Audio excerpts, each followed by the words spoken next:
Bismillahirrahmanirrahim. Assalamualaikum warahmatullahi wabarakatuh. Para mitra tepang deui dina pidangan dongeng Sunda kalayan judul Ngempur Layung di Dusun Linuhung. Naskah karya M.H. Ubaidillah. Garapan dongengna ku Mang Lili Guntur. Hatur salam kanggo mitra dangu anu satia anu tetap stay tune di ieu channel. Oge kanu parantos like, komen, sareng subscribe. Mudah-mudahan tangtosna oge kasayan mitra dangu janten sodako anu baris dibales ku mangrupi pahala di Gusti Allah Subhanahu wa taala. Amin. Hanca anu katunda dina episode kaopat teh nalika dugi ka hate leutik Wirasinga sebenarnya mah ngaku mun kalungguhan luhur dirina teu leupas tina kadeuheusan Nyai Saketi nu dari indungna jeung pupuhu pucuk pangawulaan. Samalah panti Nyai Saketi pisan manehna nyaho iber ngeunaan surat Rusiah Ki Jayasasena anu dikirim ka Labuan Babakan Mandahyang. Ngan hanjakana upaya nyegatna gagal total kulantaran tingkah mojang rumangu si Harupat Sakti Utari jeung Ki Jagawana akina kuncen leuweung Alaspati. Tah nemai duwe kadenya mitra urang teraskeun.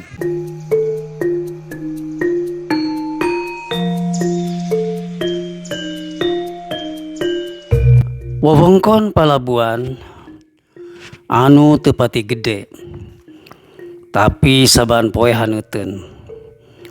Parahu anu datang jeung anu indit teu towong-towong. Utamana parahu-parahu anu ngalanteur balayar tepi ka hujung Tambak Sagara. Tungtung pulau pangwetana. Pandara lelempangan sapajang amparan kikisik. Bruh breh padumuk ancal-ancalan.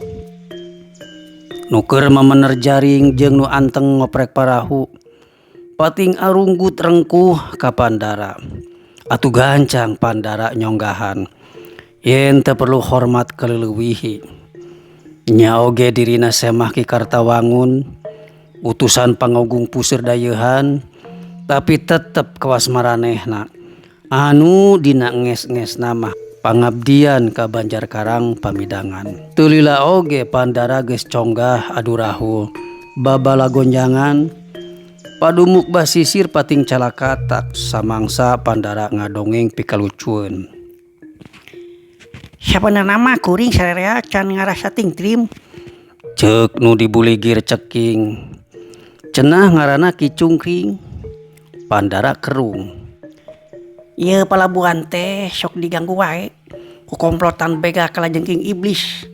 Anak buahna si Ganda Braja anu ngamarkas di Leuweung Genggong. Ki Cungkring neruskeun omonganana. Pandara ngariutkeun halis saterusna unggut-unggutan. Nah teu aya nu ngamankeunana Ki. Ceuk Pandara kaget. Meureun can waktuna komplotan kalajengking iblis kena ku apes. Sakumaha geusitna ketak Ki Kartawangun ngabuburak malah sababaraha bega kungsi kacarak deleg. Anggere jode-jode nubuh heukeut na malang ti tukang cenah ngaranna Ki Jibrut. Memang keur sababaraha waktu ayeuna mah kuring sarerea bisa ngarenghap laluasa tapi can karuhan engkena lantaran pimpinanana alias si Ganda Braja can kacerek. Ki Jibrut mereka terangan cenah sababaraha bulan ka tukang Ki Kartawangun ngamuk nguak-ngawik ngagunakeun pedang wajah bodas. Sababaraha puluh anak buah komplotan kalajengking iblis mampu diperuhkeun tapi si Ganda Braja mah luput kaburu mubus ka leuweung bako sanggeus tarangna kakoet ku congo pedang Ki Kartawangun. Ngaran pedang Ki Kartawangun teh kakoncaraku sebutan si gelap ngampar jalu. Nu pakulitanna hideung medok nyelengkeung ngakukeun ngaran Ki Wabrut pituin urang basisir Labuan. Pandara gogodeg reueus. Cek pejama si ganda beraja mangpret kaleuweung genggong minta bantuan ka lanceuk sapaguruanana anu katelah ti ganda jebag. Ceuk kiwa brut deui. Can pugujuk cungna ngalalakon anu ngariung kaburu jempe. Ngabaredeb horeng ki Kartawangun norojo. Atuh sarerea darongko ajri. Pandara kaalihkeun panitena kulang heor Ayundari anu ngiclik tukangeun Ki Kartawangun. Ki Kartawangun unggeh ka anu keur ngariung, saterusna ngarindat ka Pandara ngajak buru-buru mulang.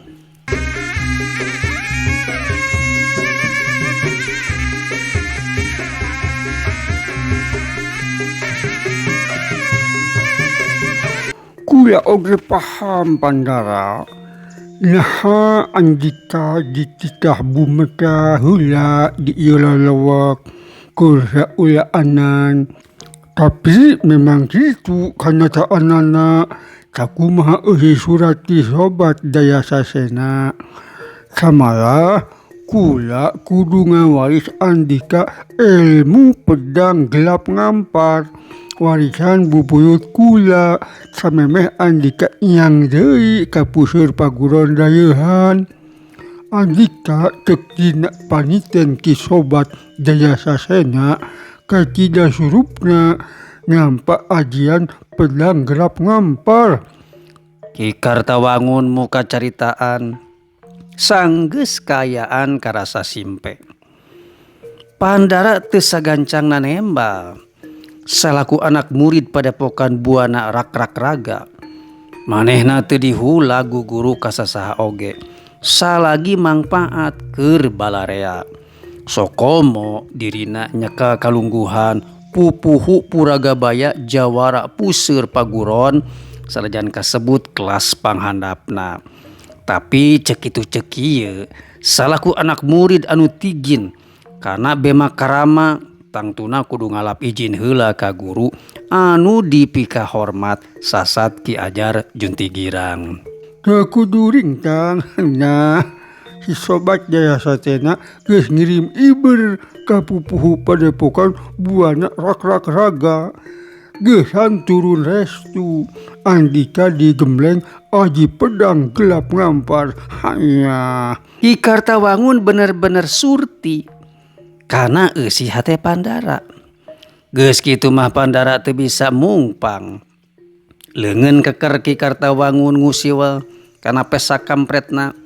Sor ngasokeun tumpukan kitab leutik anu geus koneng besem. Yo pusaka teh ngandung 80 ilmu pedang gelap ngampar anu geus disalin ku basa dieu prak baca ku hidup talakna tur asupkeun kana alam pikiran andika.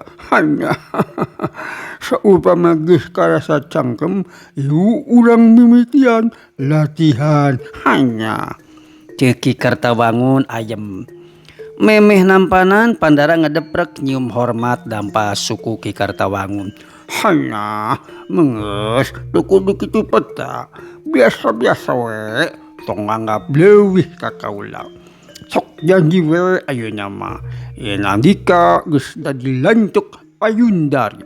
Sakumaha impian kula anu can ditakdirkeun wae boga seueur lalaki.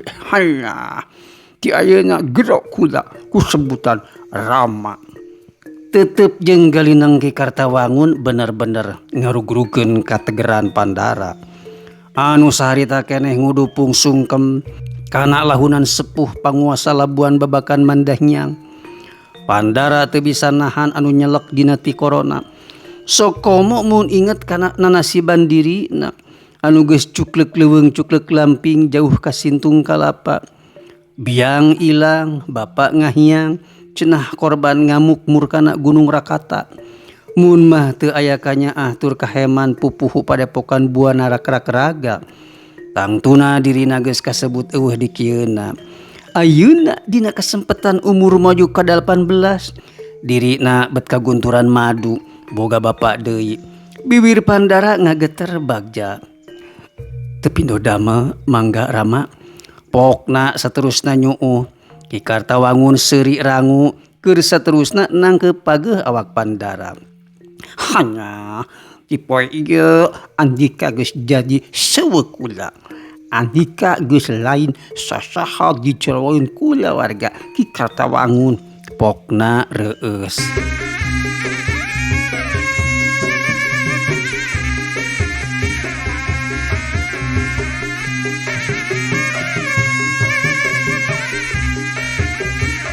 Di leuweung Alaspati, Utari keur dipeuseuh ajining Sukma Panghampang Raga. Kunu jadi aki sifatna Ki Jagawana. Ngombinasikeun Aji Lengkah Sewu jeung sentetan Harupat Sakti. Ieu sepuh mumpuni Puragabaya leuweung ngahajak ngetrukeun wewesen kanu jadi incu. Aji Panghampang Raga geus sabulan campleng diolah jeung diwirid ku Utari. Saban isuk mimiti 3 janari keneh manehna kudu luluncatan tina hiji batu kana batu sejena anu dipasang ngurilingan buruan tukang. Sarta saban poe awakna dimomotan papan jati anu ti poe ka poena terus ditambahan. Nya kitu renggang batu anu diluncatanana ti poe ka poe diiser-iser ngarenggangan. Lain teu bosen, lain teu capek sakeur jiwa rumaja Utari. Tapi ari geus kumaha deui nyasat datang ka akina teh apanan hayang diwaris ilmu pangaweruh. Ki Jagawana mafhum pisan mun incuna teh jelema biasa. Jabaning keur mebeujeuhna kembang patamanan alias keur resep ngablu. Ku kituna saban nenjok pesemon Utari kurang berag gentak ngahaleuang tembang maneuh. Sasemenya pangabisa ungku disungsi ku perih lain ku ableu-ableuan sajatinya meulih diri tur kumerep ka Gusti niatur prakna sing husu kulantaran sumberna kasatuhuan gematri batiluh lagu ligah kandeglu mampa. Utari ngadadak cenghar deui. Sahyangna dangding sinom Ki Jagawana nyebor gurumbu ruyuk sakurilingna. Utari apa pisan munu jadi bapa oge sok ngaheuleuang kitu pisan. Bapa Utari teh kakoncara ku sebutan Ki Barajaseta. Nyekel kalungguhan Demang di Kota Baru Tegalieur. Alus-alus itu loba kamajuan geuning hidup teh. Tapi omat penting isuk mah intu kudu latihan deui jurus patok ajis geni. Ceuk Ki Jagawana bari ngahehe. Saterusna ngaleos ka hareup. Utari jongjon huthet marengan aceng-acengan awakna lir manuk alap-alap. Sanggeus sababaraha jongjongan manehna geus gugujubaran di Walungan Cilebak kuleuneun Pasir Pogor.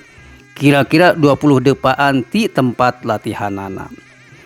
Utari ngahneng samangsa ceuli lentahna nangkep sora-sora talapok kuda. Gentak cengkat ngolebat ka satukangeun batu gede geusan buru-buru salin. Awakna hampang ngeblesat kana bantaran walungan. Saterusna norolong ka tonggo gajleng kana dahan Ki Hujan. Torolong deui kana dahan anu leuwih luhur. Breh 5 kuda pairing-iring sedeng anu tarunggangna marake baju seragam jawara puseur paguron dayeuhan. Utari kerung tarangna tepi ka ngariut kulantaran abringan kuda teh geuning nuju ka panganjakan akina. Sapada harita ngolebat kana dahan jati, cileng kana dahan tangka picung, gajleng deui kana dahan katapang. Miheulaan abringan panunggang kuda terus nyerorot turun. Hanjaka Ki Jagawanana keur teu nyampak. Sabot mikir kumaha kuduna ketakdirina. Nah ngabagiakeun semah atawa lumpat heula mere ibar kanu jadi aki. Para panunggang kuda kaburu nyampek dina lawang garbak buruan. Rombongan leutik panunggang kuda teh dipupuhan ku jajaka lintuh anu beungeutna gerbak buleud. Utari nengetan ti samemehna basa nyongclok dina dahan katapang. Kula Daryaga. Pupuhuhan dapuraga baya dayeuhan. Dihias ka dieu geusan nemonan ki sepuh jagawana. Ceuk nu ngaku pupuh rombongan horeng Daryaga anu kasebut-sebut dina obrolan pandara. Aki kula keur teh di tempat euy. Mancen sabiasa ngarois leuweung jati di lamping pentas. Sok we lah balakakeun ka kula rek aya naon jeung deuk perlu naon. Engke ku kula ditepikeun ka si Engki. Utari malik nyorocos tapi nu ngaran Daryaga ka tembong ayem. Sedeng nu opatan anak buahna katara pating euleugeg. Meureun asa kaseuneu ku tingkah Utari anu ceuk pangrasa maranehna kurang upama ka semah sakaligus kapingpinan maranehna. Hampura kisanak. Kula sarea teu bisa gitu wae poksang. Kasalian ki sepuh jagawana. Ceuk Daryaga kalem. Nah kitu. Pan kula ieu teh incuk ibuyut jagawana. Utari nyorowok kesel tapi leuwih jengkel para anak buah Daryaga. Kabus ka injuna. Lantaran hirasanana jelas khusus keur ki jagawana. Mun hirasan dunungan Arandika teh matak ngaberubahkeun ieu wewengkon atawa bisa mawa nyilakakeun kula warga aki kula. Nah Andika rek nurut kitu wae. Di mana Andika nenden uteuk atuh. Omongan Utari ketus nyentetan lelembutan para panunggang kuda. Beungeut Daryaga robah beureum euceuy ku teu nyangka. Di tengah leuweung luang liwung kieu rek tepung jeung makhluk manis sakaligus cerdas tapi oge gangas. Kaayaan teu lila oge juga haneut seterusnya nyongkab panas. Opatan tukangeun Daryaga maresat pedang.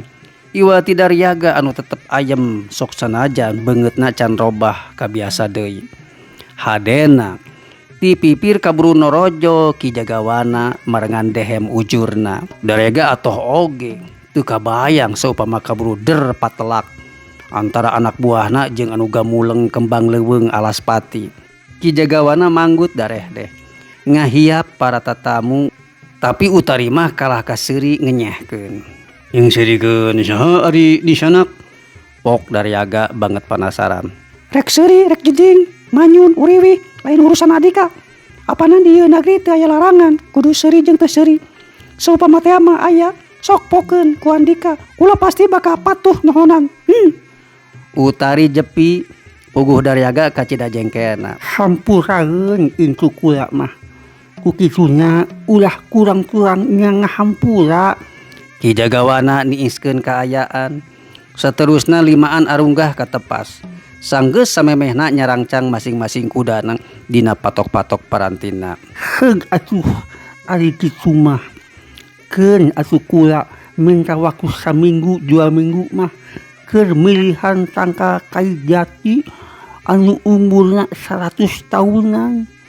Engke saupama geus waktuna nyaruar para kuli nuar sina kadarieu deui malah jeung kula pisan jadapna oge ka paguron puseur dayeuhan.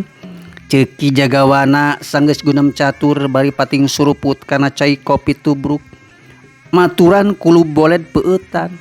Cenah pucuk pupuhu paguron rek ngadegeun padepokan jeung pasanggarahan cadangan di tapal wates nagri. Sasatna di Mandala Cangkuang. Ku kituna diperlukeun mangkibik-kibik kai jati.